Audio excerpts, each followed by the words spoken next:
Hello guys, welcome to my YouTube channel. आज हम सुनेंगे कृष्ण और सुदामा की कहानी। भगवान श्री कृष्ण और सुदामा की मित्रता संसार में प्रेम, सच्ची मित्रता और भक्ति का एक अनुपम उदाहरण है। सुदामा और श्री कृष्ण बचपन के मित्र थे। वे दोनों गुरु संदीपनी के आश्रम में एक साथ शिक्षा ग्रहण करते थे, जहाँ श्री कृष्ण राजा के परिवार के थे, वहीं सुदामा एक गरीब ब्राह्मण थे। हालांकि उनके बीच मित्रता में कोई भेदभाव नहीं था।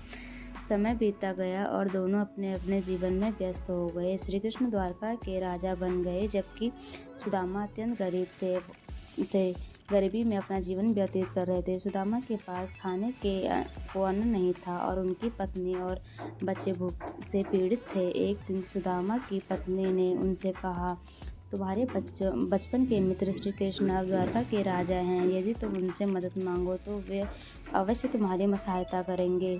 सुदामा को अपने मित्र से कुछ मांगने में संकोच था, लेकिन अपनी पत्नी के आग्रह पर उन्होंने द्वारका जाने का निश्चय किया।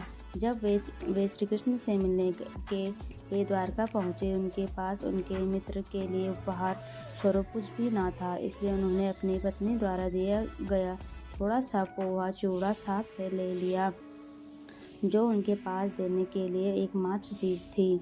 जब सुदामा द्वारका पहुँचे तो श्री कृष्ण ने उन्हें देखते ही पहचान लिया और दौड़ते हुए उनका स्वागत किया। भगवान श्री कृष्ण ने अपने बचपन के मित्र को राजसी अंदाज में गले लगाया और उनके पैर धोए। श्री कृष्ण ने उन्हें अपने साथ सिंहासन पर बिठाया और बड़े प्रेम से उनकी सेवा की। बाद में श्री कृष्ण ने सुदामा के पास लाए गए पोहे को देखा।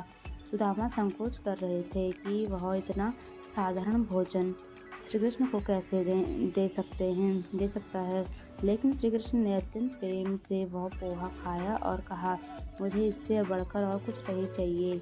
सुदामा ने अपने मित्र से कोई सहायता नहीं मांगी और चुपचाप लौट गए। परंतु जब वे अपने गांव वापस पहुंचे तो उन्होंने देखा कि उनका पुराना टूटा फूटा घर एक सुंदर महल में बदल गया है। उनकी गरीबी समाप्त हो चुकी थी और उनके परिवार को अब कोई कष्ट नहीं था। यह देखकर सुदामा समझ गए कि उनके मित्र श्री कृष्ण ने बिना कहे ही उनकी मदद कर दी थी। इस तरह सुदामा और श्री कृष्ण की मित्रता का यह अद्भुत उदाहरण यह सिखाता है कि सच्चे मित्र में भौतिक वस्तुओं का कोई मोल नहीं होता। श्री कृष्ण ने अपने मित्र सुदामा के प्रेम और भक्ति को समझा और बिना कुछ मांगे ही उनकी सभी कठिनाइयों को दूर कर दिया। ऐसी ही कहानी सुनने के लिए मेरे चैनल को लाइक एंड सब्सक्राइब